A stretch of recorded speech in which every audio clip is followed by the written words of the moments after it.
temperatures today is a good day for the beach. I love to be on the beach, even if it's cold. Miley Bumba came to Wrightsville Beach Friday and braved the high winds to set out for a walk Saturday afternoon. Bumba lives in Raleigh and says this weekend's the only time she can get to the beach to enjoy the scenery.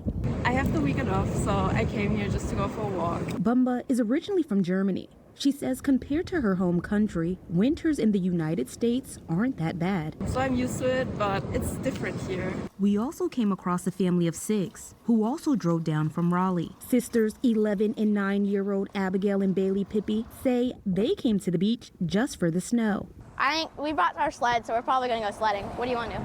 I want to go sledding also. Both parties spent their weekend enjoying Wrightsville Beach before the storm hit and says they all hope to leave out Sunday if weather allows.